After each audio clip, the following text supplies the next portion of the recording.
here with Dr. Matthew Cordaro. He's an energy expert here in New York State and basically around the country. And you know, Doc, you're coming at a great time. I mean, oil, we saw it at 150 basically a year ago. Now it's at 30. I mean, where's it going and why all the pressure? Well, the market's being flooded with oil. That's for certain. Many dire predictions out there. I think when we start to realize the full impact of Iran being in the market, that we'll see further drops in oil. I don't think it's going to go much below the low 20s, however, and then over a period of time there'll be some volatility, and then it'll settle out and stabilize at some point between $40 and $50 a barrel, I believe. We're not going to see the $100 a barrel oil anymore. That's for certain. That's gone. No more? For the foreseeable future, as far as I can see, anyway, out there. But we're going to have more than enough oil to sell. You've got the oil-producing countries that need the revenue desperately, and so they're going to be selling oil at any price, and there's more than enough to sell. And that's going to continue to have produce downward pressure on the market. Now, for small cap stocks that depend on fueling their companies and delivering trucks and things of that nature, where do you think it's going to go to the pump? Well, I think there's a benefit there, definitely, for small cap companies. There's definitely a benefit I see for the utilities out there because first of all, low oil puts downward pressure on competing fuels that the utilities take advantage of. Principally natural gas is their main alternate fuel. So there's a lot of pressure to keep the lid on natural gas. But also some utilities have dual fuel capacity in their power plants, and so they can switch between gas and oil. So having low-cost oil is definitely an advantage. They also use oil in some peaking power plants, just used during the high demand periods during the day, and this definitely helps reduce prices, especially the high prices during the peak demand period. And of course, they maintain large vehicle fleets, and having cheap gas is definitely a benefit and reduces costs for operating those vehicles. And also for the customers, I'm sure, you know, heating their homes and whatnot. It's a great. Oh, yes. Well, the customers, no doubt, the customers are benefiting. I don't think my oil supplier is that happy with what I've been paying recently. But on the flip side of that, for a long time, I was paying quite a high price for oil. And you know, Doc, what about alternative fuels? Are they going to be on the back burner now with oil so cheap? I mean, like solar and fracking. Are those guys taking on the chin now? I think fracking is on the shelf for a while. But definitely solar, alternate energy is still doing well. The utilities have to depend on it. We have new Clean Air Act regulations. There's concerns for climate change, demands for utilities to get off of fossil fuel, and this creates an opportunity for solar and wind and energy of that nature. We're fortunate that we don't have rapidly increasing demand for electricity right now.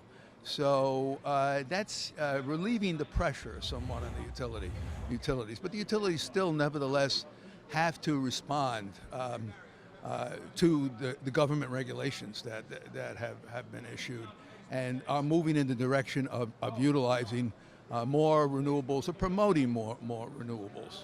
You know, Doc, you bring up a good point. Right now in the Northeast, the weather's been great. It hasn't been that cold. But, you know, eventually we're going to meet the summer. It's going to come upon us quicker than we know. And, you know, you always hear this talk about infrastructure. I mean, the grid. Is the grid in serious problem? Is that a problem down the road? Yes, the grid has aged quite a bit. A lot of the transmission, for instance, in New York State is over 40 years old. And there's been this serious need to revitalize and expand the transmission systems in the state. And there are efforts underway to do that. And there are proceedings before the Public Service Commission, as well as other agencies who are examining this and okaying or providing authority to go ahead on some of these transmission projects. So that is very, very, very vital. Right now, there's also limitations or difficulty in moving clean energy around and also economical energy because of bottlenecks in the transmission system. So there's a desperate need for transmission out there, and I think we're moving forward. It's a costly proposition, and there's always a lot of opposition to transmission lines. When you try to site a power plant somewhere, you've got a local community that's upset with that. But when you run a transmission line that maybe traverses hundreds of miles, you have many people who are upset along the route of that transmission line. So many times, transmission lines are harder to permit than power plants are. Interesting. Sure, everybody wants electric, but not in my backyard. I guess I don't want those things. Yeah. Absolutely. That's always been a problem. Problem with power plants, problem with transmission, a problem with substations, distribution renovations, and new transmissions, as I said. So that's always been the case and always been a problem for utilities, as well as the energy agencies that have the responsibility for overseeing the utilities. Interesting, Doc. Now, OPEC, what do you think? Are they going to have that emergency meeting, or are they going to wait till the summer to meet? Who knows? They will, but I don't foresee anything drastic happening there. I don't think there's going to be any pullback in the amount of oil and pumping. As I said earlier to you, I think these producing nations are desperate for revenue.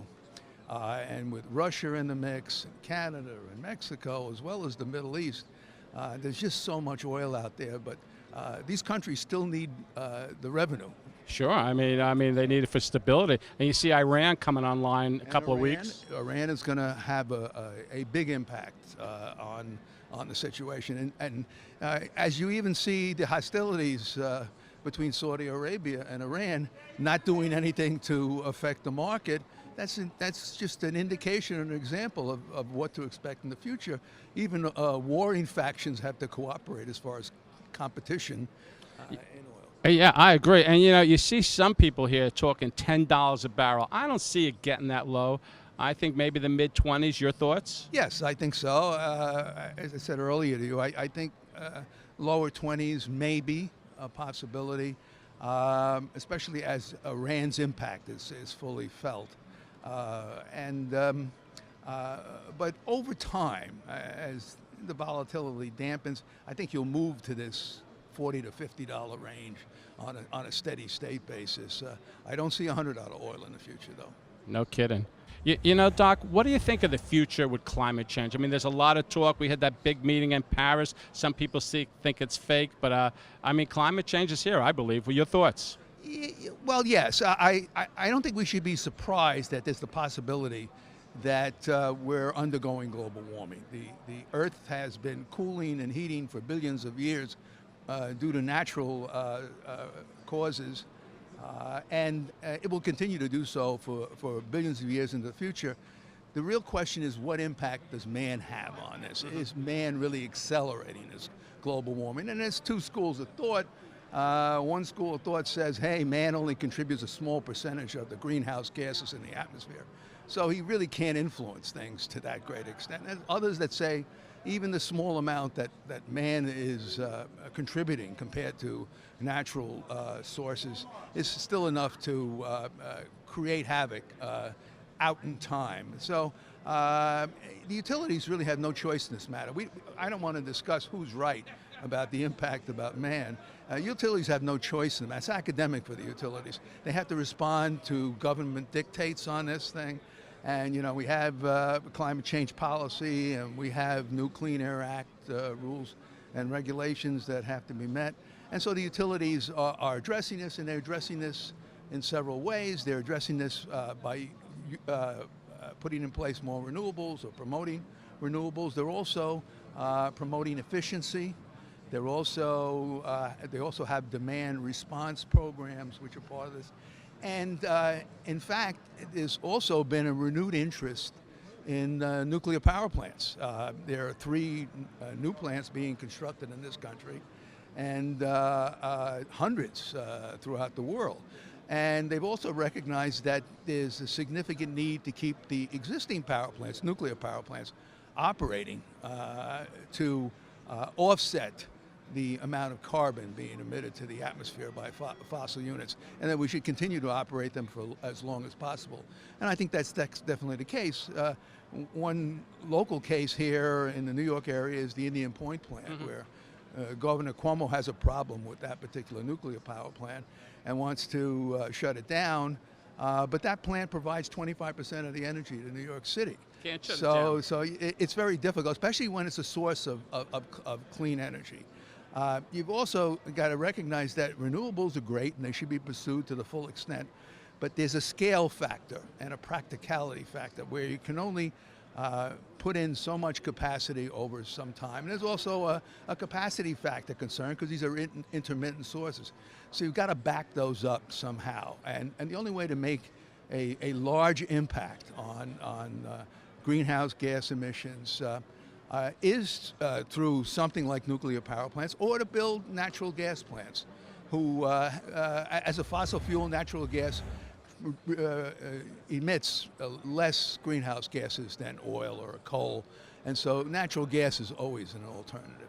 And you're 100% right. I was recently in Asia, in China, in Hong Kong, and I tell you, you go outside in Beijing, it looks like a cloudy, smoggy day, but it's just all air pollution. If you take a plane and go up 30,000 feet, the skies are beautiful. Yes, it's a problem, especially a problem in China.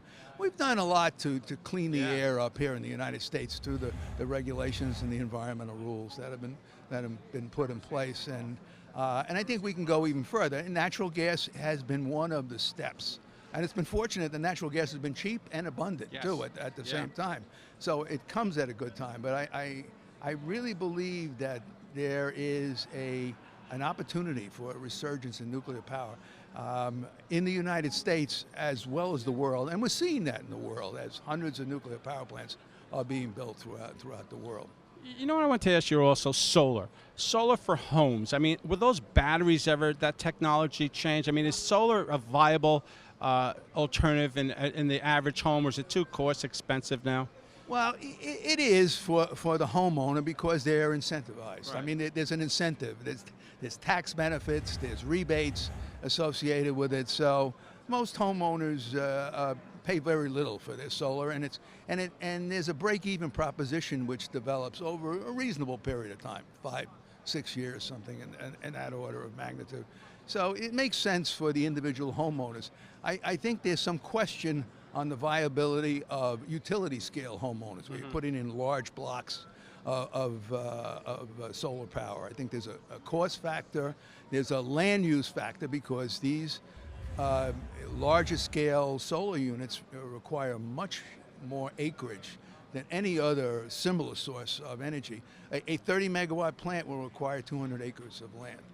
200 acres. And from the standpoint of for traditional sources, you can generate 30 megawatts in a garage someplace. I mean, as far as the size of it goes. So, you know, the scale factor is always a concern, even in the utility scale solar energy. Thanks, Doc.